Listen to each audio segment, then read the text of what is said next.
Recording सब हो गया ना। चलो, तो रेडिएशन प्रेशर के बारे में हमने पढ़ा था।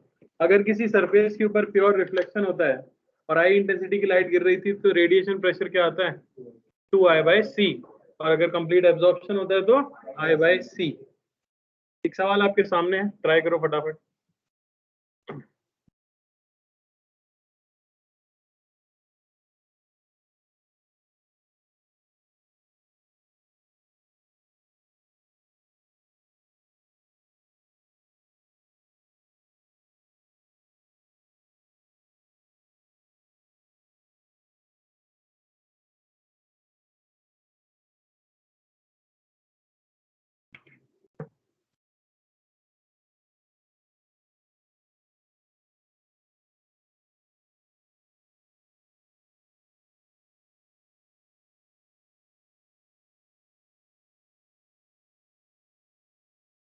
Question: in the path of a uniform light beam of large cross-sectional area of intensity I, a solid sphere of radius r, which is perfectly reflecting, is placed. Find the force on the sphere due to the light beam. सवाल समझ आया? करने के लिए क्या करना होगा?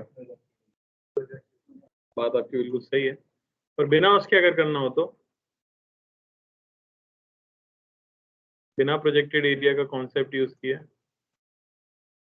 Element लेना पड़ेगा हमें। समझ आ रहा है? तो मैं मान लेता हूं कि यहां से किसी एंगल थीटा पे जाके डी थीटा थिकनेस का मैंने एक एलिमेंट ले लिया। समझ आ रहा है?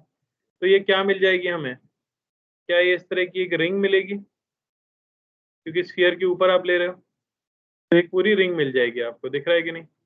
अब रेज इस तरह से आ रही हैं, तो बेसिकली फोटॉन्स आ रहे हैं जिनका मोमेंटम इस तरफ है। ठीक है, नॉर्मल अगर ड्रॉ किया जाए इस जगह पे तो वो कुछ इस तरह से आ जाएगा। तो ये जो एंगल है, ये एंगल भी क्या है, थीटा। क्योंकि परफेक्टली इलास्टिक कोलिजन हो रहा है, रिफ्लेक्शन का मतलब perfectly elastic. I is equal to क्या होना चाहिए, आर। तो फोटॉन्स जाएंगे किस तरह से, कुछ इस तरह से, इस तरह से कह सकता हूं मैं। ये एंगल भी क्या रहने वाला है, थीटा। तो ये अगर P था मोमेंटम, तो ये भी मोमेंटम होने वाला है P। अब इसकी वजह से चेंज इन मोमेंटम अगर कैलकुलेट किया जाए डेल्टा P, तो उसकी वैल्यू क्या हो जाएगी, 2P cos थीटा। कोई दिक्कत तो नहीं किसी को? Change in momentum per unit time आपको क्या दे देगा, फोर्स। तो डीएफ में सिंपली क्या कह सकता हूँ, change in momentum delta P by time. समझ आया? तो पर यूनिट टाइम जितने भी फोटॉन्स गिर रहे होंगे, अगर उन्हीं का टोटल मोमेंटम में ले लूं डेल्टा P, तो मैं डायरेक्टली इसे डेल्टा P लिख सकता हूँ, फोर्स को इज इक्वल टू डीपी लिख देता हूँ। यह है change in momentum of photons incident पर सेकेंड।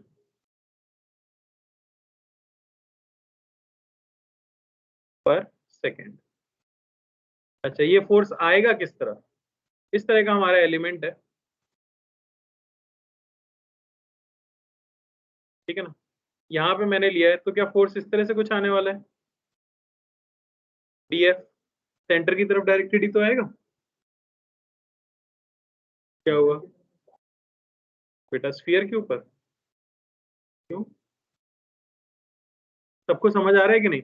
ये लाइन ऑफ इसको क्या कहते थे, लाइन ऑफ इम्पैक्ट। तो इसी तरफ मोमेंटम चेंज हुआ तो इसी तरफ फोर्स आएगा। इस फोर्स का कौन सा कंपोनेंट सिर्फ ऐड होने वाला है, सबका पूरी रिंग के लिए कर रहे हैं कि नहीं कर रहे हैं हम? अरे समझ आ रही है बात? तो क्या लिखोगे, ये एंगल क्या हो जाएगा हमारे पास, तो सिर्फ जो नेट एफ इफेक्टिव बचेगा एक्स के अंदर, वो क्या आ जाएगा, डी एफ कॉस थीटा।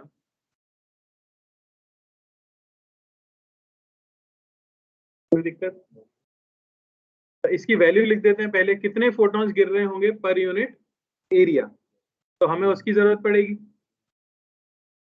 तो momentum of one photon, momentum of one photon, ये आपको पता है कितना है, h बाय लैम्डा। और नंबर ऑफ फोटॉन्स आप सिंपली क्या कह सकते हो, इस एलिमेंट पे जो गिरे हैं n, वो हो जाएगा टोटल एनर्जी कितनी गिरी है अपॉन एक फोटोन की एनर्जी, जो कि हो जाएगा hc/λ। समझ आ रहा है?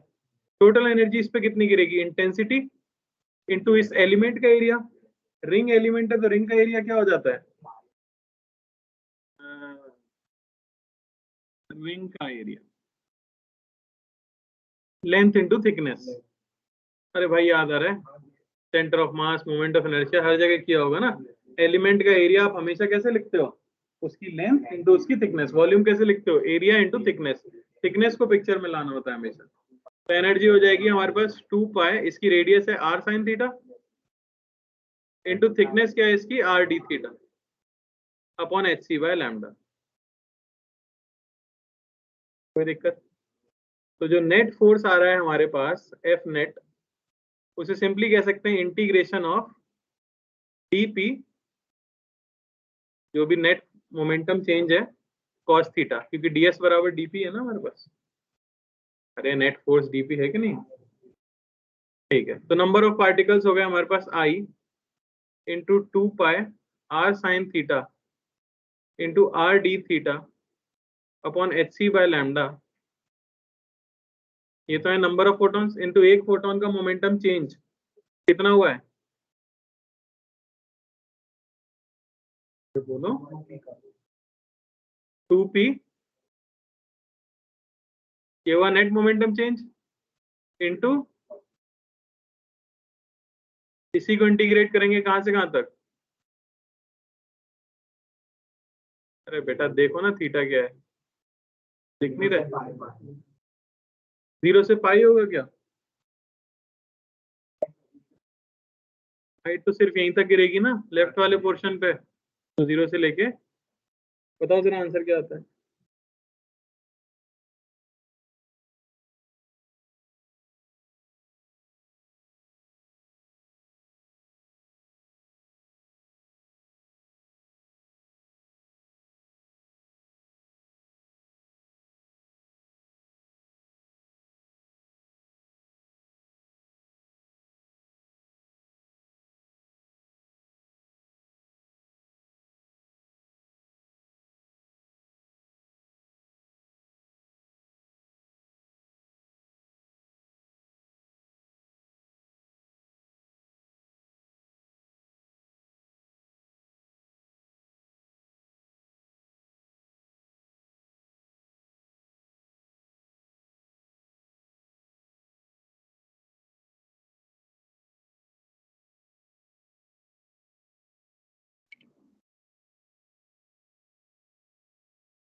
आंसर बता रहा हूँ।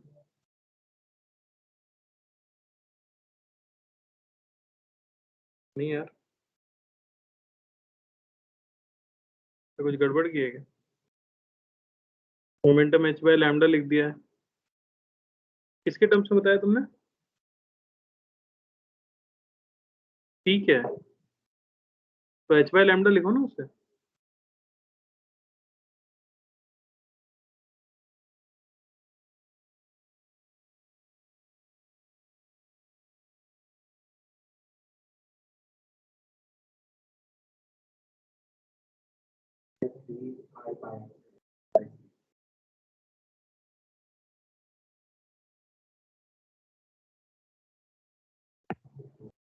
क्या मिल रहा है हमें यहाँ से, एफ नेट मैं ही कर लेता हूँ। आई इंटू बाहर क्या आ गया, 4 पाई r स्क्वायर अपॉन सी आ रहा है ना। इंटीग्रेशन में अंदर क्या बच रहा है,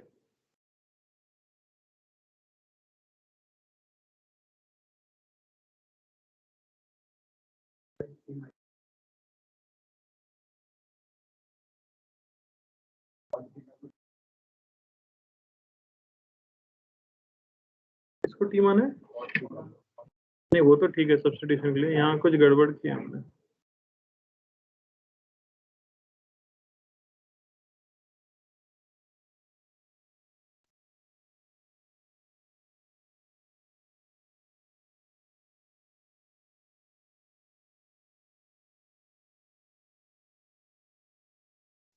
अच्छा ये देखो जरा, ये आर डी थीटा जो लेंथ है ये कौन सी वाली लेंथ है, ये वाली, जबकि लाइट बीम कैसे गिर रही है, ऐसे, और आपको जो एरिया मिला है वो ये वाला मिला है, तो आप कौन सा एरिया कंसीडर करोगे, ये वाला करोगे कि नहीं करोगे? अरे तो ये आर डी थीटा के साथ क्या आना चाहिए था, कॉस थीटा आना चाहिए था कि नहीं?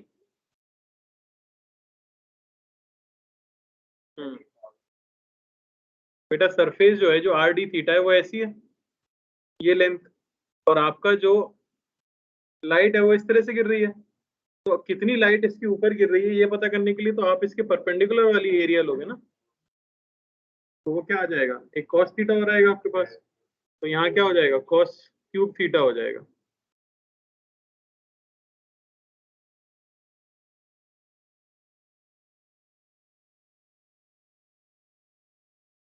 सॉल्व करने से ये आ जाएगा आपके पास I/C into pi r square. तो हमने क्या किया, सबसे पहले हमने थीटा एंगल पे जाके एक रिंग इमेजिन की, रिंग इमेजिन करके मैंने क्या किया, एक फोटोन जो आ रहा है वो टकरा के इस तरह से रिफ्लेक्ट होगा, तो उसका चेंज इन मोमेंटम लिखा जो कि आ गया 2p, p जहां पे होता है h/λ। अब हमें चाहिए था कि नेट फोर्स कितना लग रहा होगा, तो पहले हमें पता करना होगा कितने फोटॉन्स इस स्ट्रिप के ऊपर गिर रहे हैं। तो इस स्ट्रिप की लेंथ तो मुझे पता थी 2 पाई r sin थीटा है, तो इसकी थिकनेस जो थी r d थीटा वो हमें साइडवेज पता है, तो हमें हमेशा लाइट से क्या लेना होगा, परपेंडिकुलर वाला लेंथ लेना होगा, तो वो मैंने ले लिया। इससे मैंने स्ट्रिप के ऊपर गिरने वाली टोटल एनर्जी लिखी अपॉन hc/λ करके, नंबर ऑफ फोटॉन्स एक सेकंड में कितने गिर रहे हैं ये निकाला, नंबर ऑफ फोटोन आने के बाद टोटल मोमेंटम में कितना चेंज हुआ होगा पर सेकंड वो निकाला, नेट फोर्स की डायरेक्शन कुछ एंगल पर आई। अब हमें पता है कि यहाँ पे सिमिलर चीज यहाँ पे हुई होगी नीचे, तो इनका साइन थीटा कंपोनेंट तो क्या हो जाएगा, कैंसिल आउट, और कॉस थीटा कंपोनेंट क्या हो जाएगा, ऐड। इसी को हमने इंटीग्रेट किया, लाइट सिर्फ लेफ्ट वाले पोर्शन पे गिरेगी, इसलिए इंटीग्रेशन 0 से π/2 हुआ। सॉल्व करने से आंसर क्या आया, I/C into pi r square. आ रहा है कि नहीं आ रहा? अब देखो, अगर मैं कह देता कि सरफेस कंप्लीटली एब्जॉर्ब होने वाली है तो क्या होता? तो खास बात यह है कि स्फीयर इकलौता स्ट्रक्चर है, इकलौता शेप है जिसके लिए कंप्लीटली रिफ्लेक्टिंग हो या कंप्लीटली एब्जॉर्बिंग हो, फोर्स ऑन द स्फीयर क्या आता है, सेम आता है। बात समझे? सिर्फ और सिर्फ स्फीयर के लिए, बाकी सभी के लिए आप डायरेक्टली क्या यूज कर सकते हो, प्रोजेक्टेड एरिया वाला कॉन्सेप्ट। अभी आप एब्जॉर्प्शन के लिए भी करोगे, सोच के देखो, प्रोजेक्टेड एरिया वाला यही तो लिखते हैं एब्जॉर्प्शन में, I/C into pi r square. तो मैंने यहाँ पे रिफ्लेक्टिंग वाला प्रूव कर दिया, एब्जॉर्प्शन वाला तो आपको पता ही है यही आना चाहिए था। तो यहाँ हम रिजल्ट क्या लिख लेंगे, सीधे सीधे, ऑब्वियसली ऐसे इंटीग्रेट करने की कभी जरूरत नहीं पड़ेगी आपको। आप सिर्फ क्या याद रखो हमेशा के लिए कि for any 3D object, for any 3D object, ठीक है ना, ये हमारी 3D ऑब्जेक्ट है, और लाइट बीम अगर इस तरह से आ रही है ऑफ इंटेंसिटी I,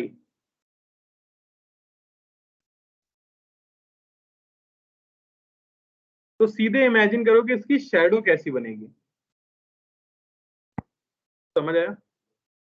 तो ये जो एरिया है, यानी कि एरिया ऑफ शैडो, जिसे हम कहते हैं प्रोजेक्टेड एरिया,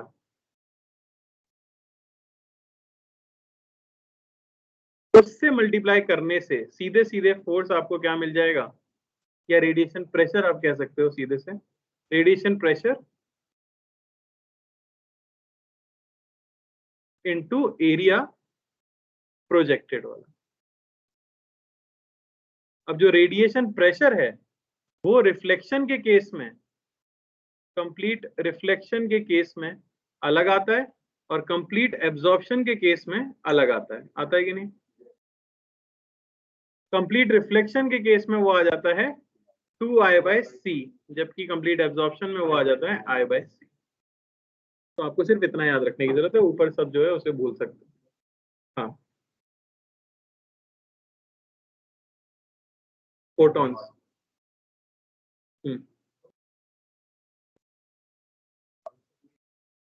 उस एरिया में गिर रहे होंगे ना, पर हमें क्या चाहिए, इस पर्टिकुलर स्ट्रिप के अंदर कितने फोटॉन्स गिरे होंगे। अब जो इंसिडेंस हो रहा है ये फिर ऑब्लिक इंसिडेंस पे चली जाती है ना बात, तो हमेशा आप क्या लेते हो, प्रोजेक्टेड एरिया लेते हो। ये जो पूरा कॉन्सेप्ट आया ये क्यों आया, क्योंकि मैंने इसका परपेंडिकुलर लिया होगा, इसका परपेंडिकुलर, ऐसे हर एक एलिमेंट का जब आप परपेंडिकुलर लोगे तभी तो जुड़ के वो प्रोजेक्टेड एरिया बनता है, तभी तो पाई आर स्क्वायर आता है जब इन सबको जोड़ोगे तो उसका कारण क्या है कि हम ले लेते हैं कि इंसिडेंस जो हो रहा है वो कितने एरिया के ऊपर हो रहा है।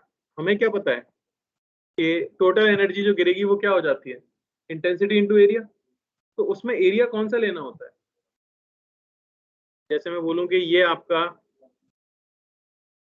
ये है, इस तरह से बीम गिर रही है और ये एरिया है मान लो ए, ये इंटेंसिटी है आई, तो कितनी एनर्जी इसके ऊपर गिर रही है उसके लिए आप क्या करोगे, आई इंटू ए करोगे? नहीं, आप ये वाला एरिया कंसिडर करोगे, इस एरिया का ये कंपोनेंट कंसिडर किया जाएगा या इंटेंसिटी का परपेंडिकुलर कंपोनेंट किया जाएगा। समझ आ रहा है? साथ ही साथ एक पॉइंट तो ये इंपॉर्टेंट था, 3D ऑब्जेक्ट के लिए हमें क्या करना होगा। दूसरा पॉइंट आप किसके लिए लिख लोगे, फॉर अ स्फीयर, जो कि स्पेशलिटी है उसकी।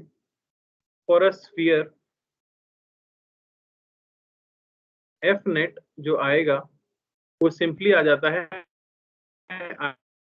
into pi r square whether sphere is completely reflecting or absorbing।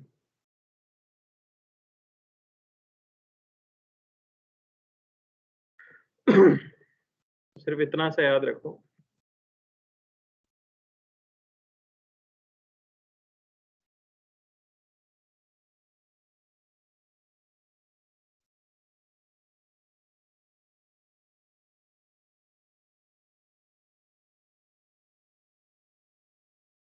याद रहेगा।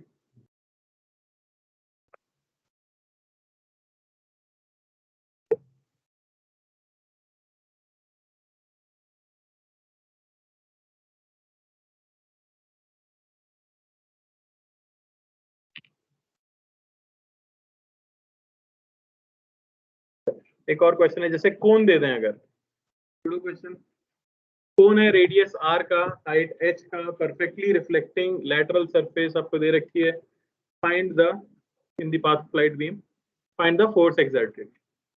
बोलो, इसको भी करने का तरीका वही है इंटीग्रेशन से, पर कितना कॉम्प्लेक्स हो जाएगा समझ रहे हो। तो लाइट अगर इस तरफ से गिरती है तो प्रोजेक्टेड एरिया क्या आएगा, आई प्रोजेक्टेड की वैल्यू क्या मिलेगी आपको, बोलो। तो फोर्स सिंपली क्या हो जाएगा हमारे पास, प्रेशर यानी कि 2I/c इंटू एरिया पाया। ठीक है, कुछ ज्यादा करने की जरूरत नहीं।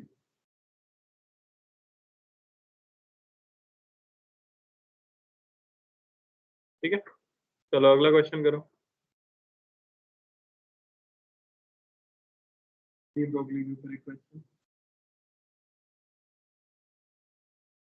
रेडिएशन प्रेशर तो उतना सही है, समझ गए होगे।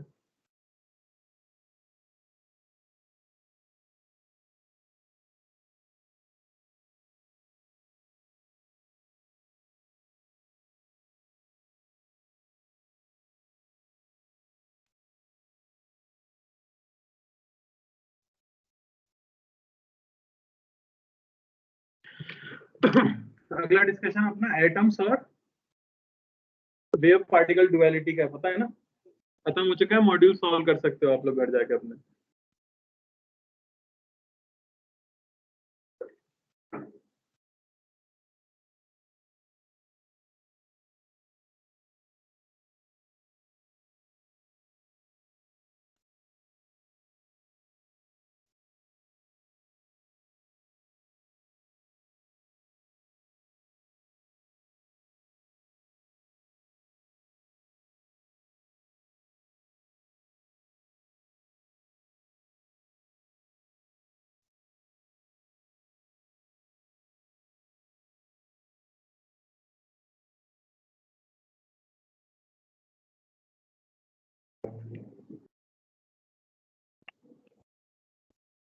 सिंपल सा क्वेश्चन है।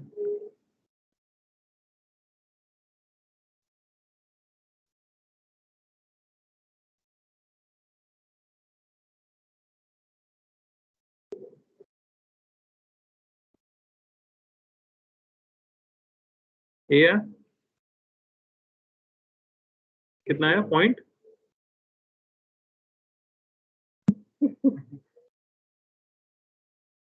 अच्छा गलती भी कर दी इसमें सर 1400 1400 आ रहा है। चलो अगला क्वेश्चन करो। किसी को डाउट तो नहीं है इसमें? फोटोन का h बाय लैम्डा होता है, इलेक्ट्रॉन का m भी।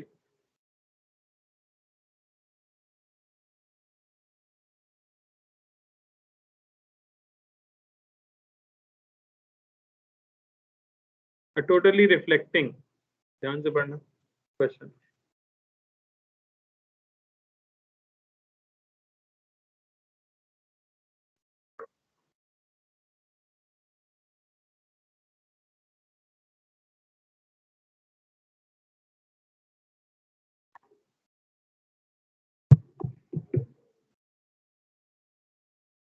ऊपर जो मिरर है उसको हवा में लटका के रखना है लाइट की मदद से।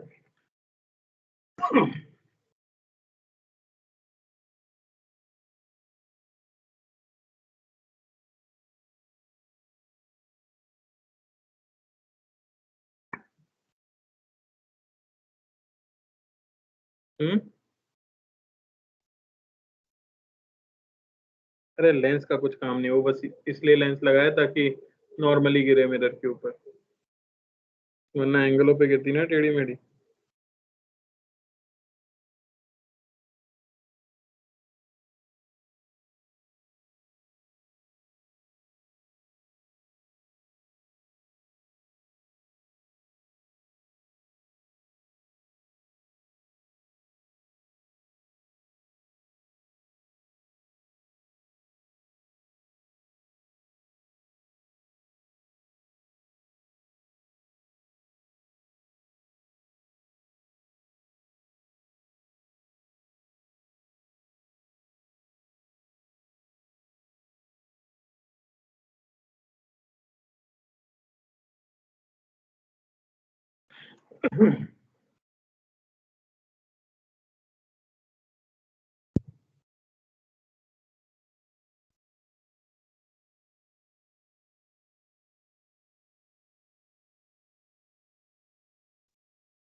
पावर ऑफ सोर्स अगर P है, हाँ ट्राई कर लो।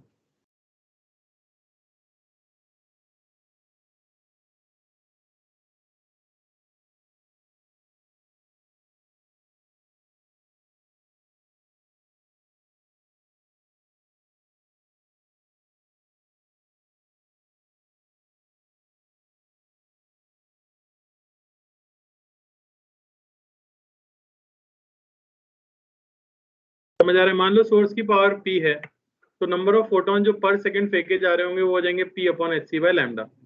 अब बोला गया है कि इसका 30% लाइट सिर्फ जाके मिरर के ऊपर गिरने वाली है, तो फोटोन जो कि स्ट्राइक करेंगे मिरर को,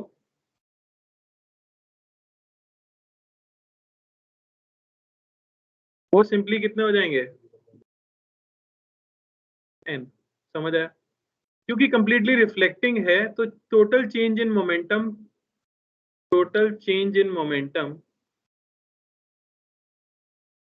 पर सेकेंड यही हो जाएगा फोर्स। तो वो कितना हो जाना चाहिए?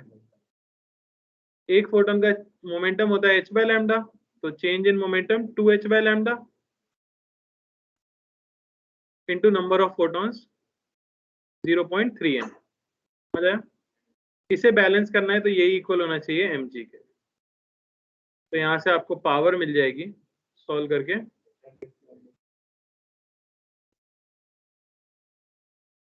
कोई डाउट किसी को? बस एक फोटोन का रिफ्लेक्शन पे 2p से मोमेंटम चेंज होगा। कोई डाउट है बोलो भाई? आश्चर्य से कितना लग रहे हो? कहाँ गड़बड़ हो रही है बताओ, किस स्टेप में दिक्कत है? क्लियर है सबको? आगे लिखिए एक्सरे।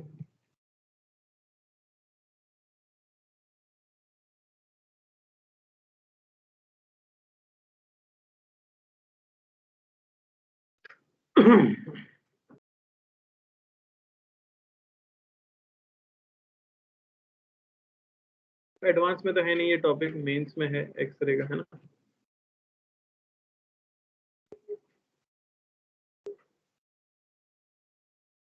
तो होती क्या है एक्सरेज? इलेक्ट्रोमैग्नेटिक रेज हैं, लिख सकते हो, इलेक्ट्रोमैग्नेटिक रेडिएशंस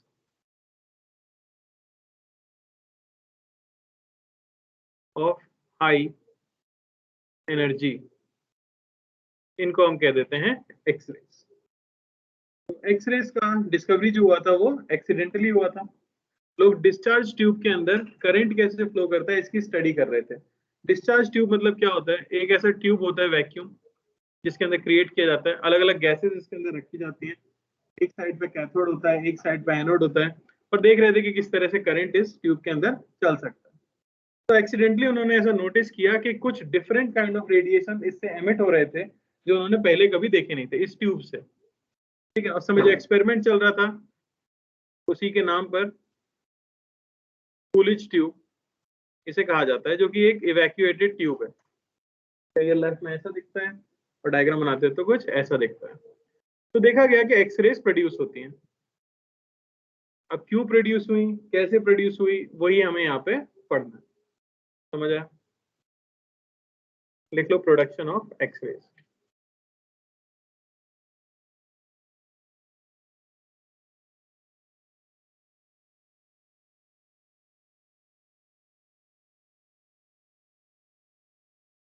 तो एक्सरेज तो हमेशा प्रोड्यूस हो रही थी, पर थोड़ा पहले सा कोई ध्यान स्क्रॉल नहीं अप देता। कर।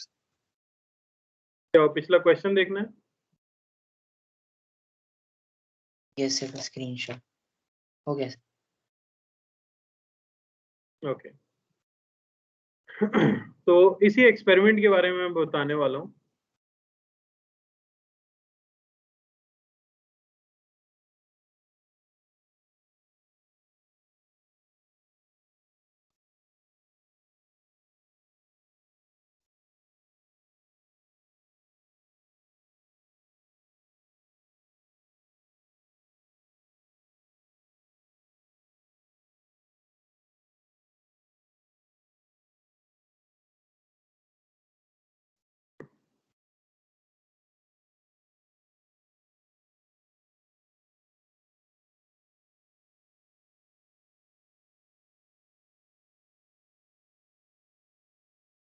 ठीक है ना, जब लोगों को पता लग गया कि एक्सरे कैसे प्रोड्यूस होती है, उसके बाद तो ढेर सारे एक्सपेरिमेंट किए गए, और उन्हीं के बारे में हम ये पढ़ने वाले हैं। इसमें क्या किया जाता है, एक तरफ तो लिया जाता है एक फिलामेंट, जिसे आप हीट कर सको। अगर आप हीट करोगे तो क्या होगा? थर्माइनिक एमिशन होगा। क्या होता है थर्माइनिक एमिशन, याद है सबको? क्या? हीट करने से इलेक्ट्रॉन क्या हो जाते हैं? बाहर निकल जाते हैं। तो ऐसा देखा गया कि एक्सरे सिर्फ तब प्रोड्यूस होती है जब हाईली एक्सिलरेटेड इलेक्ट्रॉन्स, जिन्हें पहले क्या समझा जा रहा था? कैथोड रेज, है ना सबको ये, कि कैथोड रेज बेसिकली इलेक्ट्रॉन्स ही थे फास्ट मूविंग, पर समझ रहे थे कि कोई और पार्टिकल है, ऐसा कुछ। ठीक है, तो जब हाईली एक्सिलरेटेड इलेक्ट्रॉन्स जाके किसी टारगेट मेटल के ऊपर गिरेंगे, तो देखा गया कि वहां से एक्सरेज प्रोड्यूस होती हैं। कौन बताएगा कारण क्या था? क्यों प्रोड्यूस होती होंगे? एटम के बारे में सब कुछ पढ़ चुके हो। चलो मैं एक आपको एक्सपेरिमेंट बताता हूँ। मान लो कि ये बैटरी लगा दी हमने, और वोल्टेज जो है वो हाई होना चाहिए।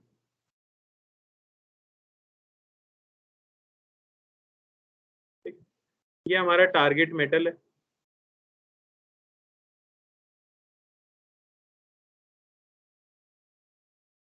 तो ये जनरली कैसा लिया जाता है? हाई मेल्टिंग पॉइंट वाला लिया जाता है।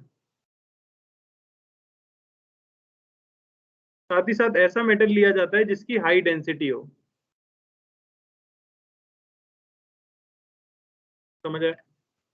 यहाँ हमारे पास फिलामेंट है, इससे क्या होगा, हीट करने से थर्माइनिक एमिशन होगा।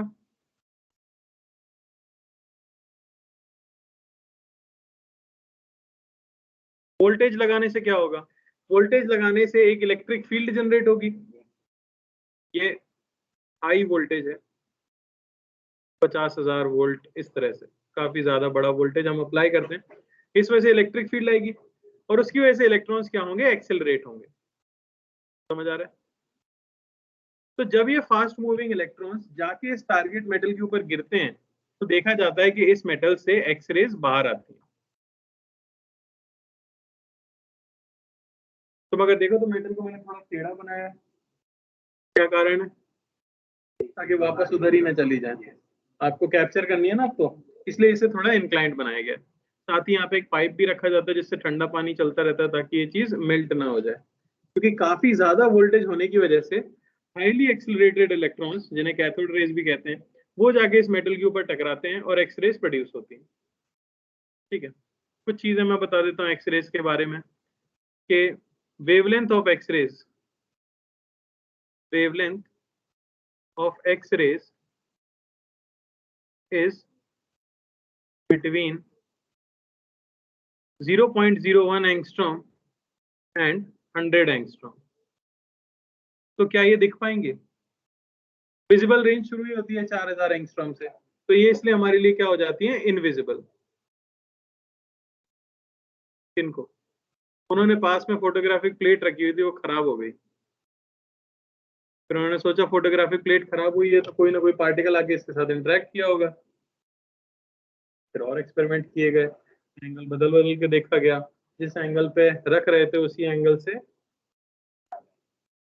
आ रही थी। उनको नहीं पता क्या है पार्टिकल, रैंडमली नाम रखा, अननोन है, एक्स-रे नाम रख दी। समझा?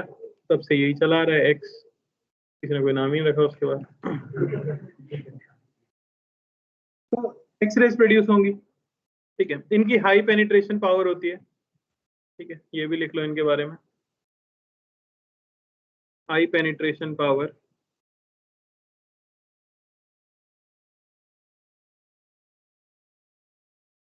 तो वुड और फ्लैश को ये बड़ी आसानी से पार कर जाती हैं,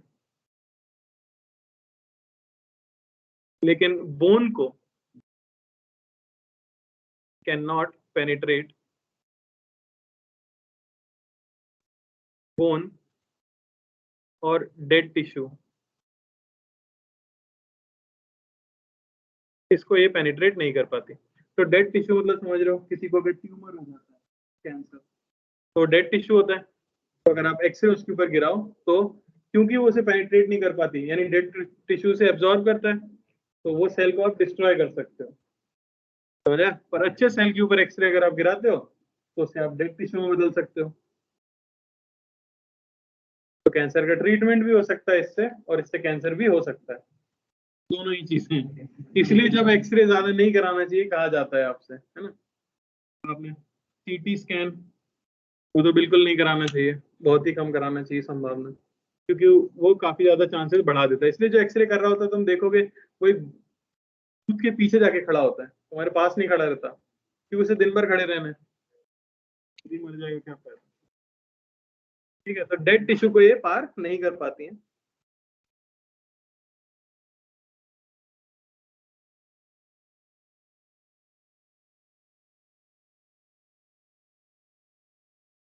when highly accelerated when highly accelerated electrons cathode rays are incident on target metal,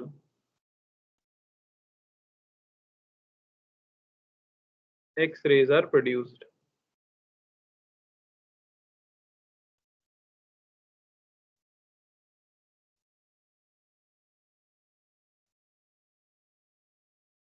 समझ आए? तो energy energy of cathode rays incident कितनी होगी?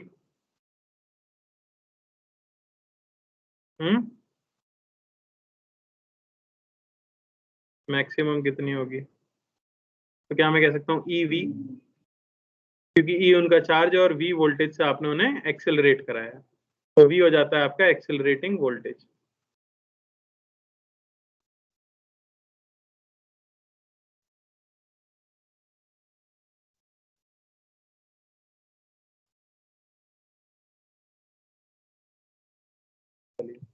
है क्या बेसिकली?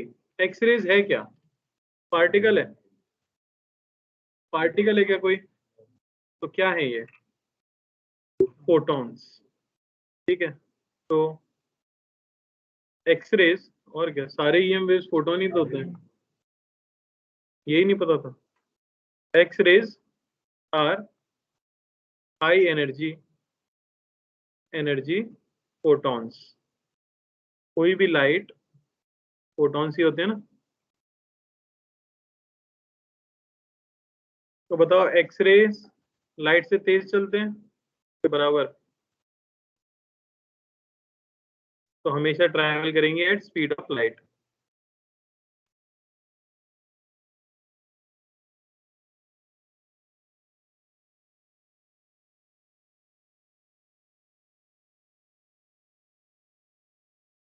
क्या ये ग्रेविटेशनल फील्ड में डिविएट होंगी? तो do not gate deviated. Electric field में नहीं भाई, मैग्नेटिक फील्ड में नहीं, एंड ग्रेविटेशनल फील्ड ऑल्सो, किसी में नहीं होंगी। चार्ज नहीं है, मास नहीं है, तो काहे को डिविएट होंगी? अनडिविएटेड मूव करने वाले। कोई समस्या? आगे बढ़ते हैं, टाइप ऑफ एक्सरे। अब क्या हो रहा था, एक्सरे प्रोड्यूस हो रही थी। बताओ, इंसानों में ऐसी कौन सी चीज है जो हम सबको डिफरेंट बनाती है? क्या? I scan? ज्यादा जेम्स बॉन्ड देख रहे हो तुम? कोई एक चीज ऐसी जो आपकी कैरेक्टरिस्टिक है, जो किसी और के पास नहीं होगी? DNA। आपका DNA किसी के पास नहीं है? बात तो सही है वैसे, ज्यादा डेप्थ में चले गए। वॉइस, वॉइस तो बहुत लोगों की सेम होती है। फिंगरप्रिंट, हम फिंगरप्रिंट। सब अलग होते हैं, ऐसा कहा जाता है। तो ये हमारी कैरेक्टरिस्टिक है। दुनिया में जब आप साइन नहीं कर पाते थे तो अंगूठा छापते थे, ऑब्वियसली अपने DNA रख के नहीं आते थे बैंक में, ये मेरा DNA, ये मेरा अकाउंट है। तो हम सभी को पहचानने के लिए सबसे सिंपल चीज जो यूज की गई वो था फिंगरप्रिंट हमारा। उसी तरह से देखा गया कि हर मेटल या हर एटम का एक फिंगरप्रिंट होता है जिसे हम एक्सरे से पता कर सकते हैं। यानी हर डिफरेंट मेटल से जो एक्सरे प्रोड्यूस होती है उनमें कुछ स्पेशल बात होती है। कुछ एक्सरेज कॉमन होती हैं, पर कुछ कैरेक्टरिस्टिक एक्सरे होती हैं जो कि हर मेटल को दूसरे मेटल से क्या करती हैं, डिफरेंशिएट। यानी कि अगर लेड से कोई कैरेक्टरिस्टिक एक्सरे निकली है तो किसी भी दुनिया के दूसरे मेटल से वो सेम एक्सरे नहीं मिल सकती। यानी कि सेम एनर्जी और सेम फ्रीक्वेंसी, सेम वेवलेंथ की एक्सरे आपको नहीं मिल सकती। इस तरह से एक्सरे की वेवलेंथ वगैरह पता करके हम क्या बता सकते हैं, मेटल कौन सा है। तो काफी यूजफुल टूल है। तो इसी बेसिस पे उन्होंने क्या किया, डिवाइड किया दो तरीके से। पहले को कहा सॉफ्ट एक्सरे और दूसरा कहा हार्ड एक्सरे। ठीक है ना। Soft X-ray basically low energy X-rays थे, लो एनर्जी हाई वेवलेंथ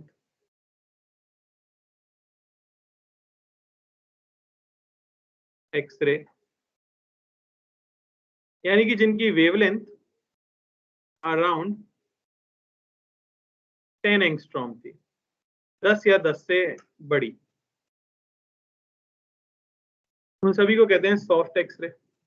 जबकि हार्ड एक्सरे थे हाई एनर्जी,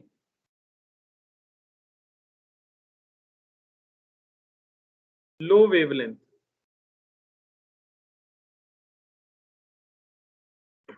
एक्सरेज। ये वो हैं जिनका लैम्डा अराउंड 1 एंगस्ट्रॉम था। ठीक है ना। तो 10 या 10 से ज्यादा बड़े लैम्डा को सॉफ्ट एक्सरे कहते हैं, और 1 या 1 से छोटे को 8 एक्सरे करें। डिफरेंस क्या है, उनकी एनर्जी ज्यादा होती है, इनकी एनर्जी कम होती है। साथ ही साथ उन्हें डिफरेंशिएट इस तरह से भी किया गया, कंटिन्यूअस एक्सरे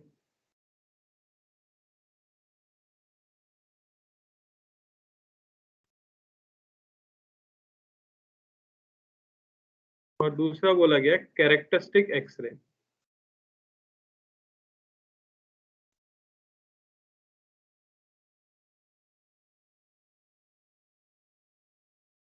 तो कंटिन्यूअस एक्सरे तो कौन सी एक्सरे थी, मान लो मैंने एक सेटअप बनाया, एक कूलिज ट्यूब बनाया, उसमें 50,000 वोल्ट की बैटरी रख दी और सामने टारगेट मेटल है।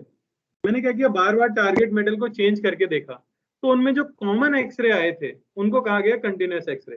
लेकिन हर मेटल को बदलने पे जो स्पेशल एक्सरे आ रहे थे जो कि रिपीट नहीं हो रहे थे कभी भी, उनको बोला गया कैरेक्टरिस्टिक एक्सरे। दोनों का डिफरेंस क्लियर है? ठीक है, तो ये बेसिकली क्या है, X-rays common for a given Coolidge tube setup.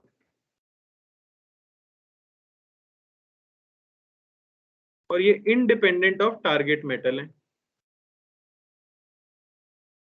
Of target metal.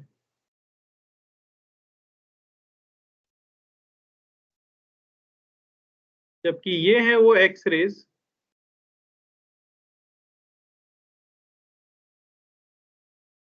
which are seen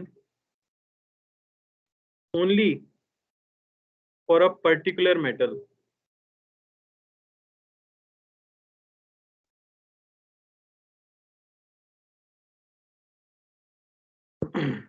or not same for any two metals.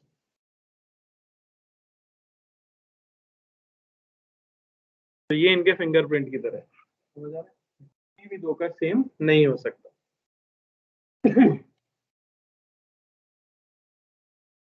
तो फिर गड़बड़ हो जाएगी, दोनों के आएंगे मतलब मिक्स होके आएंगे उनके अंदर, ठीक है ना? तो इसमें बेसिकली होती हैं एक्सरेज या फोटॉन्स बिटवीन एनर्जी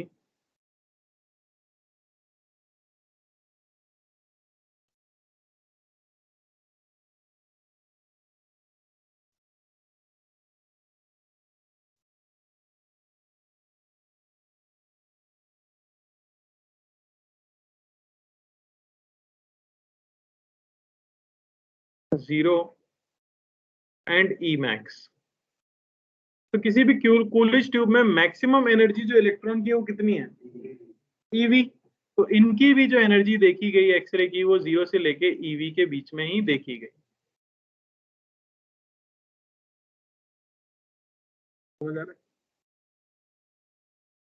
और इनकी जो एनर्जी थी वो डिपेंड कर रही थी ऑन टारगेट मेटल।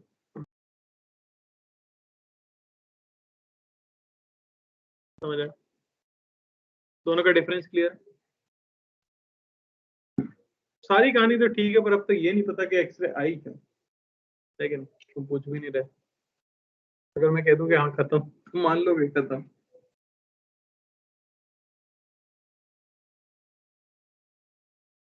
क्या हुआ? तो यहीं पे हम लिख लेंगे कॉज ऑफ। सर थोड़ा एक बार कर दीजिए, क्या हो गया? तो थोड़ा लास्ट लाइन लिखना बाकी है।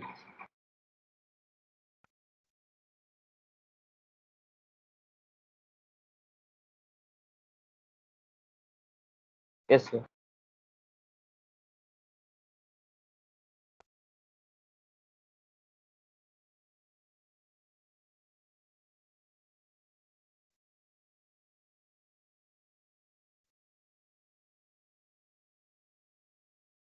चलो, तो हमें पता है कि बीचों बीच क्या है, न्यूक्लियस है, पॉजिटिव चार्ज। और क्योंकि हमने एक हैवी मेटल लिया है जिसकी डेंसिटी हाई हो, उस पर ढेर सारे इलेक्ट्रॉन्स भी होंगे। पहले वाले में कितने होते हैं, 2, दूसरे में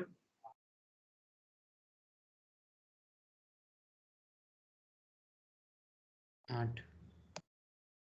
अब आपने क्या भेजा है, आपने भेजा है हाईली एक्सेलरेटेड इलेक्ट्रॉन इस मेटल के एटम की तरफ, मेटल की तरफ भेजा है कि नहीं भेजा? तो यहां से एक इलेक्ट्रॉन आ रहा है जो कि हाईली एक्सेलरेटेड है।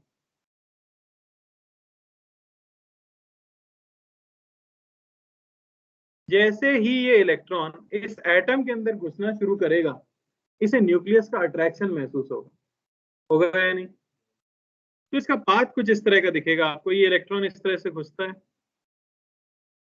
अट्रैक्शन की वजह से इसका पाथ चेंज होगा।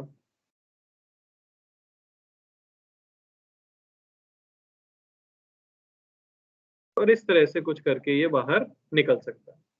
क्योंकि ये एक्सेलरेटेड है, और मैक्सवेल की थ्योरी कहती है कि कोई भी accelerated charge particle continuously energy क्या करता रहता है, एमिट करता रहता है। तो ये जो इलेक्ट्रोमैग्नेटिक रेडिएशंस यहां से एमिट कर रहा था,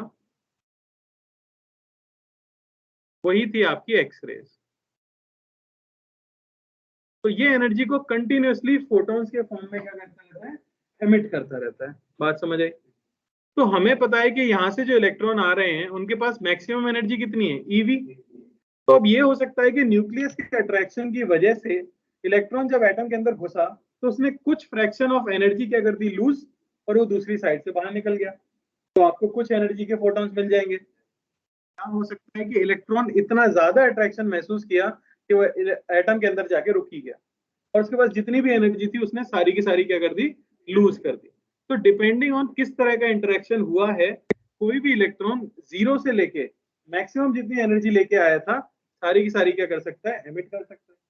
अब आप तो पूरी एक बीम भेजते हो, वहां भी ढेर सारे एटम्स होते हैं, तो किसी में कुछ हुआ होगा, किसी में कुछ हुआ होगा, पर हम ये कह सकते हैं कि हमें हर पर्टिकुलर वेवलेंथ के करस्पॉन्डिंग एक फोटोन जरूर मिल गया होगा। बात समझे? तो ये जो एमिटेड हैं यही है आपकी X-rays.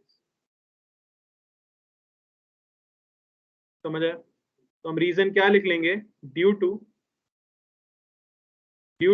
The nuclear attraction, due to the nuclear attraction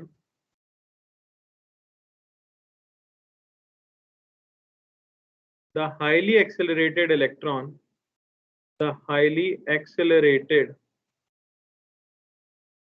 electron may lose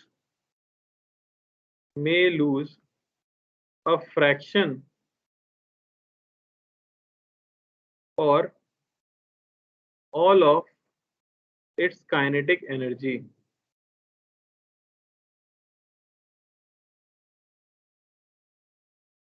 by emitting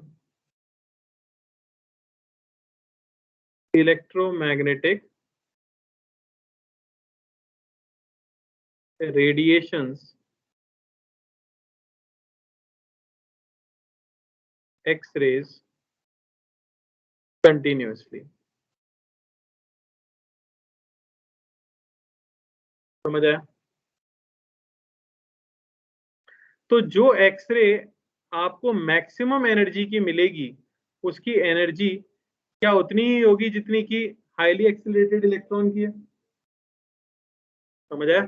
तो क्या ये डिपेंड कर रहा है कि टारगेट मेटल कौन है उसके ऊपर? नहीं, ये सिर्फ किस पे डिपेंड कर रहा है, वोल्टेज के ऊपर।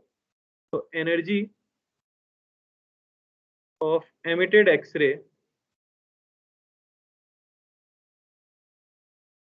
Depends on energy lost by electron due to nuclear attraction।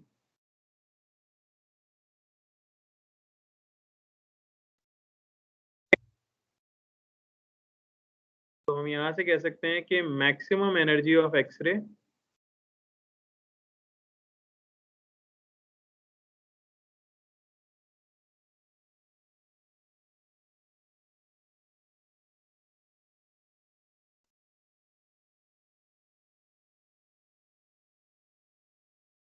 हो जाता है E इंटू वी। समझ आया? तो minimum wavelength of X-ray, minimum wavelength of continuous x ray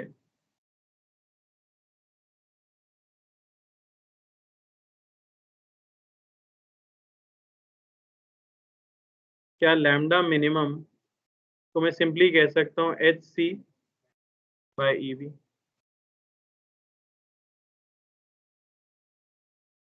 ये फॉर्मूला जो आपको याद रहे।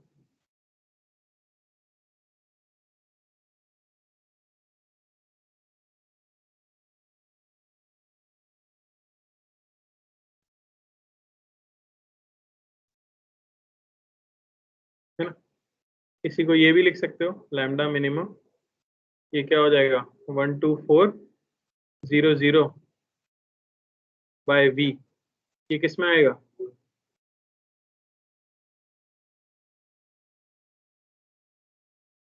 एंगस्ट्रॉम, समझ आ रहा है, वोल्ट में अगर आप रखोगे तो डायरेक्टली वोल्टेज से हम बता सकते हैं। एचसी की वैल्यू 12400 इलेक्ट्रॉन वोल्ट एंगस्ट्रॉम होती है। ई से ई कट जाएगा, वोल्ट से वोल्ट कट जाएगा, एंगस्ट्रॉम बच जाएगा।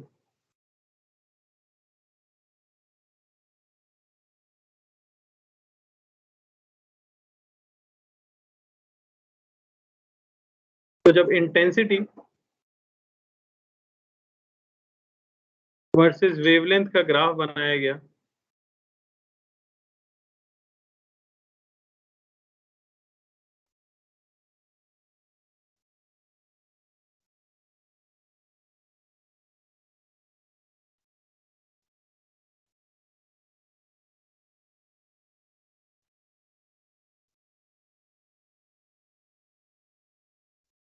तो वो कुछ ऐसा दिखा, समझ आया, जहाँ ये क्या था मिनिमम वेवलेंथ जो कि आपको मिल रही है।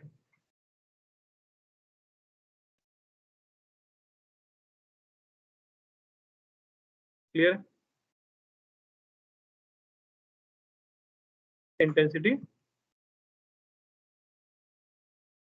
और क्या कितने, ठीक है। अब मान लो कि ये V1 पे है और एक और ग्राफ बनता है,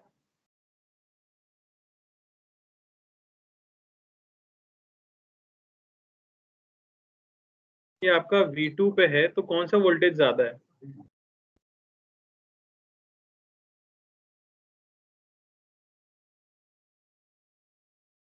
बोलिए।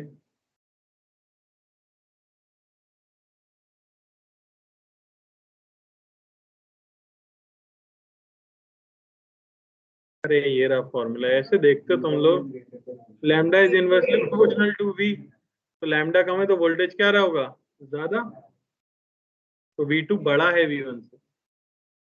अरे समझ आ रहा है, lambda minimum is inversely proportional to V।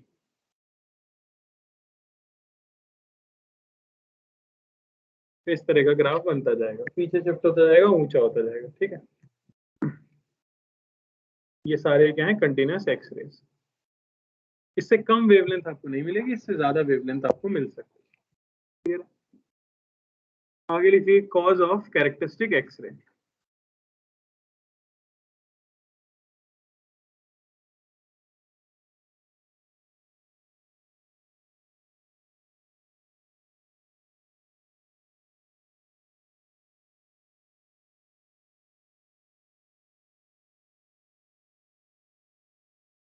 क्या कारण होता है,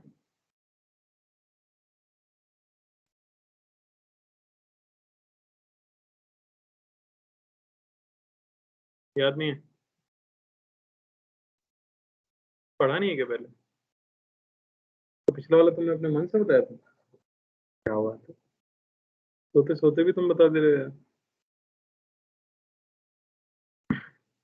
क्या सर एक बार स्पेशल, क्वेश्चन, क्या बेटा, सर पूछा गया था, वो थोड़ा इंटरनेट अनस्टेबल हो गया था। मैं ये कह रहा था कि कैरेक्टरिस्टिक एक्सरे क्यों बनती होगी, कंटिन्यूस क्यों बनती हो, तो हमें समझ आ गया। अच्छा, हर एटम के बारे में क्या स्पेशल बात होती है, क्या डिफरेंट होता है, sir different atomic mass, sir different attraction, तो डिफरेंट एक्सरे होते हैं। चलो कुछ हद तक सही है। तो होता क्या है इसके अंदर, जो हाईली एक्सिलेटेड इलेक्ट्रॉन आया है उसने पिछले केस में क्या नहीं किया था, कोलिजन, बड़ी शांति से इस तरह से निकल गया बीच से, है ना। पर यही इलेक्ट्रॉन अगर आए यहाँ और आके कहाँ गया वो, किससे नहीं टकरा रहा, ये इलेक्ट्रॉन आए और आके इससे टकरा जाए तो क्या होगा, ये गए बाहर। ये था हमारा हाईली एक्सेलरेटेड इलेक्ट्रॉन।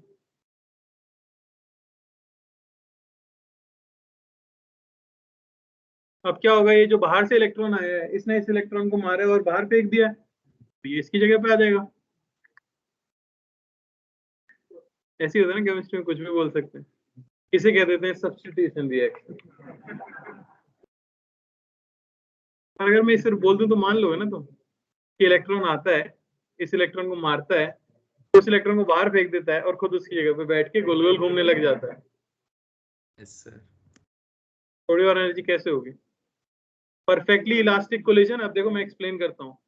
दोनों इलेक्ट्रॉन है, दोनों आइडेंटिकल है, कोएफिशिएंट ऑफ रेस्टिट्यूशन 1 है, तो इस इलेक्ट्रॉन को अगर हम रेस्ट पे मानते हैं इस समय पे, और ये v स्पीड से आया है, तो कोलिजन के बाद क्या होगा, आगे वाले की स्पीड v हो जाती है, पीछे वाला रेस्ट पे आ जाता है, तो ऑर्बिट में आगे रुक जाए।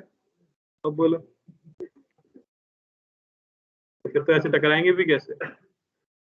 मान लो टेंजेंशियल वेलोसिटी होगी तो वो इसको मिल जाएगी, और क्या।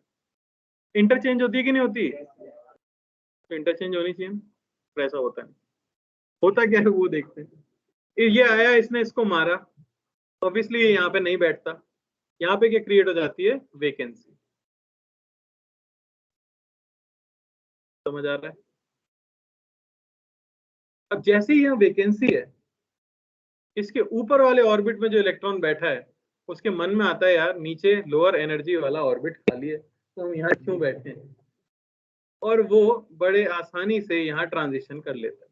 जब वो यहाँ से ट्रांजिशन करेगा तो वो एनर्जी गैप के इक्विवेलेंट एक फोटोन एमिट करता है।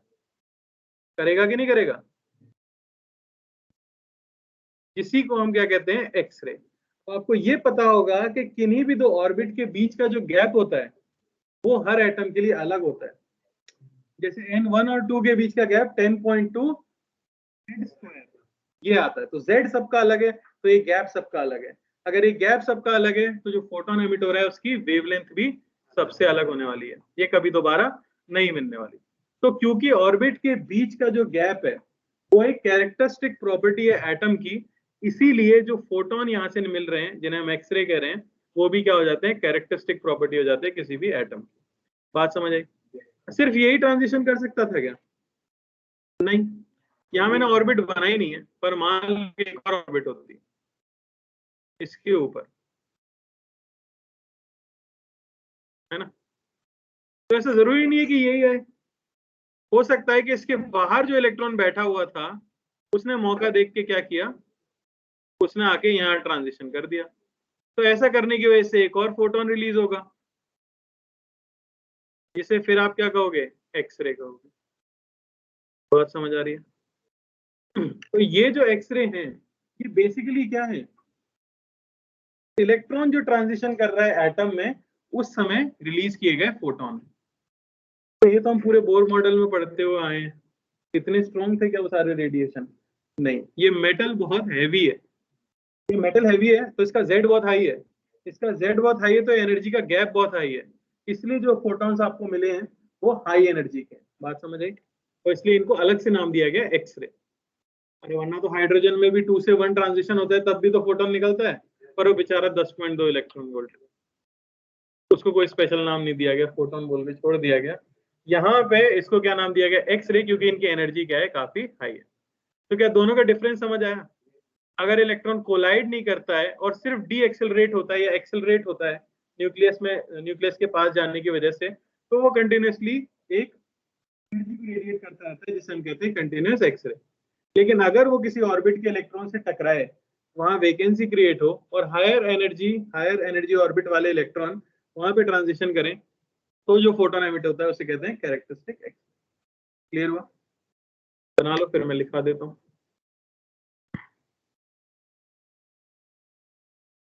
Highly accelerated electron collides with electron in orbit and creates a vacancy.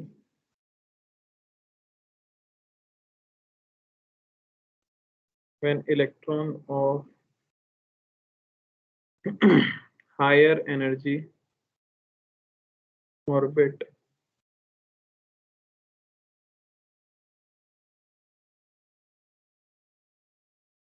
transition into this vacancy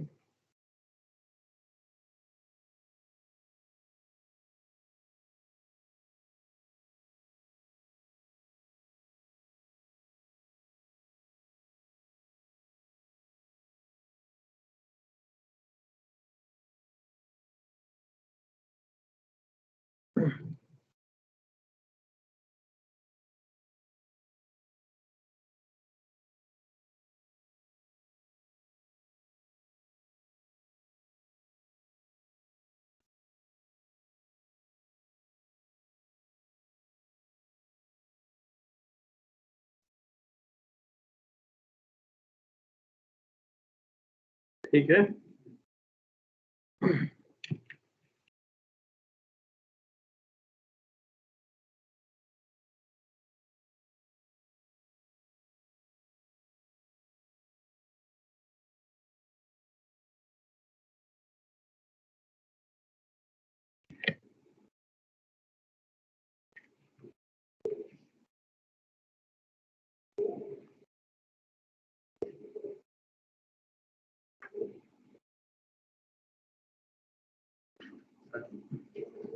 second वाले वैकेंसी सेकंड ऑर्बिट वाला वैकेंसी फुलफिल कर देता है पोस्ट में जो क्रिएट है, तो सर थर्ड ऑर्बिट से भी सेकंड में आएगा तो बिल्कुल फिर से एमिट होगी, बिल्कुल अभी वहीं पे जा रहे हैं।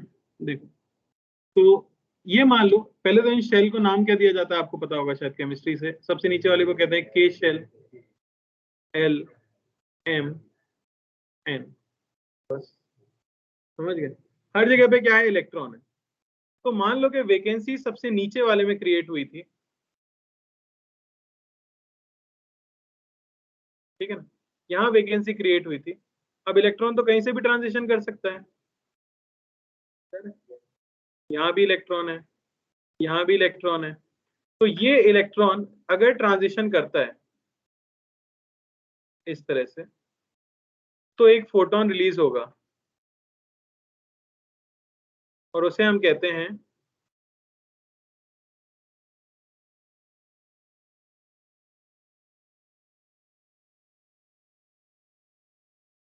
जो फोटोन यहां से रिलीज होगा उसे आप कहते हो के अल्फा एक्सरे।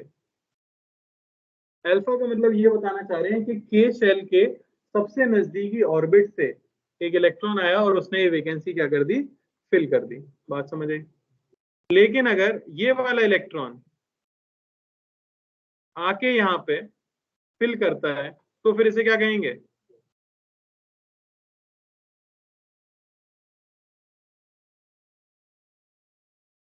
के में आ रहा है तो इसे क्या कहा जाएगा, के बीटा एक्स।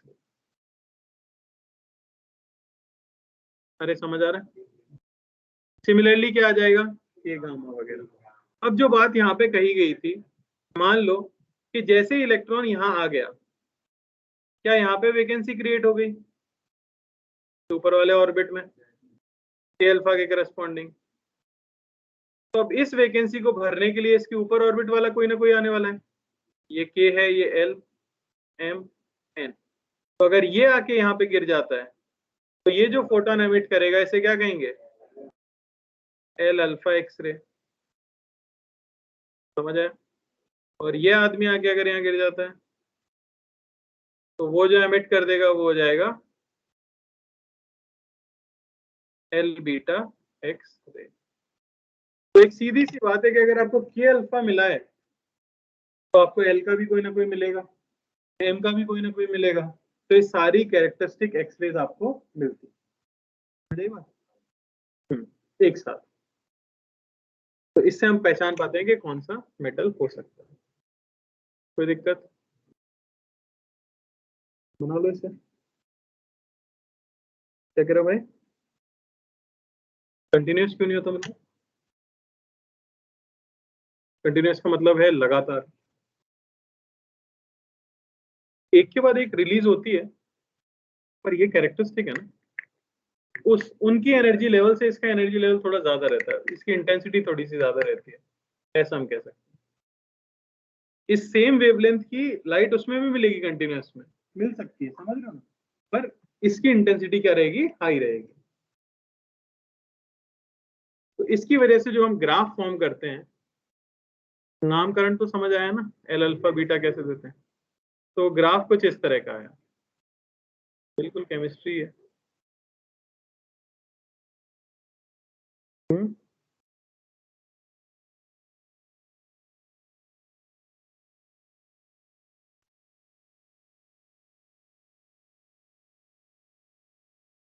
जो कंटिन्यूअस वाला ग्राफ था उसमें क्या आ गए, स्पाइक्स आ गए बस। अरे समझ रहे हो, तो स्पाइक्स आने की वजह से उन्हीं को कहा गया कैरेक्टरिस्टिक एक्सरे। तो मैं जानना चाहता हूं इनमें से कौन सा एल वाला होगा और कौन सा के वाला होगा। मैंने बता दिया इनमें से एक ग्रुप जो है, अच्छा ये समझ आ रहा है, के अल्फा के बीटा और के गामा ये सब पास पास रहते हैं, फिर एल अल्फा एल बीटा और एल गामा ये सब पास पास रहते हैं।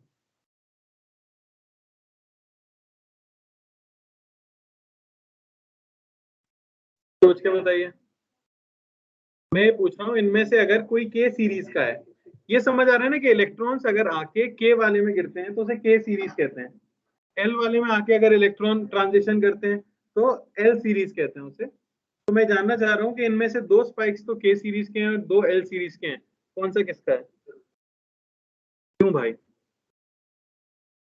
उसका एनर्जी गैप ज्यादा होता है। आपको समझ आ रहा है, जैसे जैसे हम ऊपर जाते हैं एनर्जी गैप क्या होता जाता है, कम। तो सबसे ज्यादा एनर्जी यहाँ लिख सकते हो, मैक्सिमम एनर्जी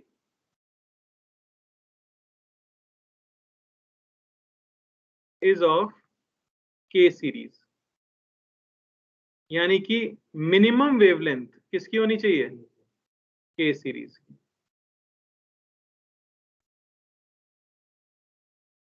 हाँ मैं भी लिख दूंगा, समझ आया। तो यानी कि इनमें से ये हो गया आपका के सीरीज और ये हो गया आपका एल सीरीज। अब में से भी कौन सा के अल्फा है कौन सा के beta,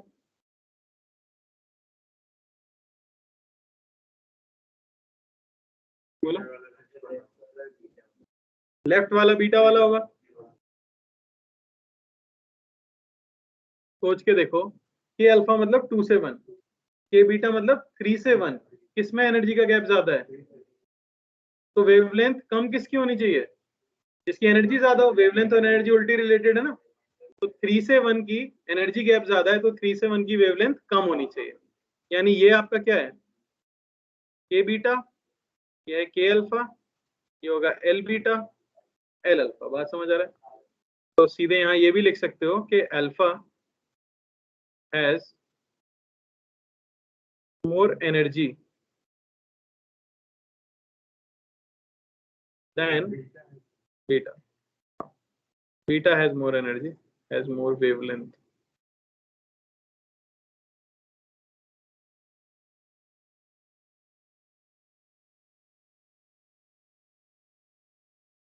Due to lower energy gap.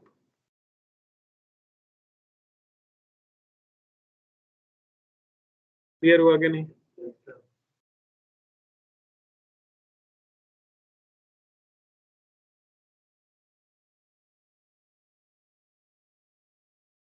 Wait है,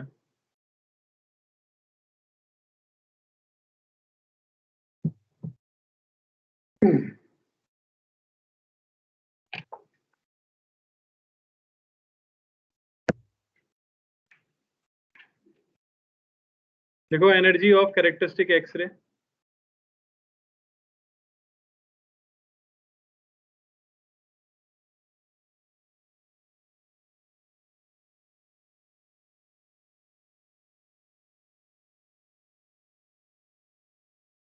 हर्ष नहीं है, राज नाम है, राज नाम तो सुना ही होगा तुम। चलो भाई, तो आप यहां से ये बता सकते हो कि एनर्जी जो होगी एमिटेड पार्टिकल की, अरे समझ रहे हो कि नहीं, तो ये अगर N2 शेल से आ गया है N1 शेल में तो ये जो एनर्जी रिलीज होती होगी इस प्रोसेस के दौरान,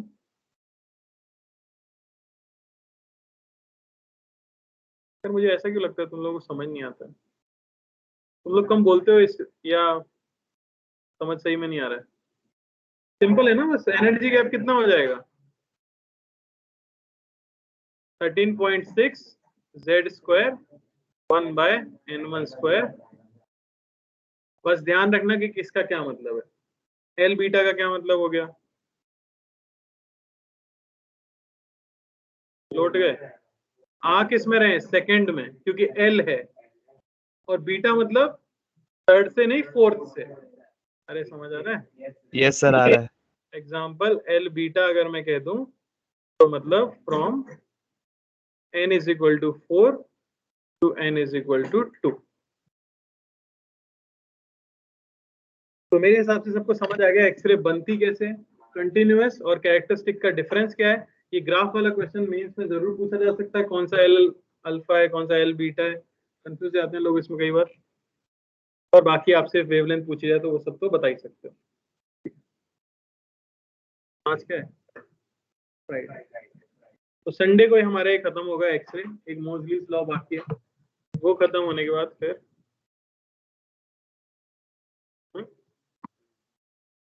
पढ़ चुके हो गया, हाँ, रूट न्यू ए जेड माइनस बी, हाँ हमें ही फॉर्मूला ही लिखना। तो पता है वो कितने साल का था, वो हमारा वर्ल्ड वॉर 1 में। चलो एंड करते हैं फिर यहीं पे, थैंक यू।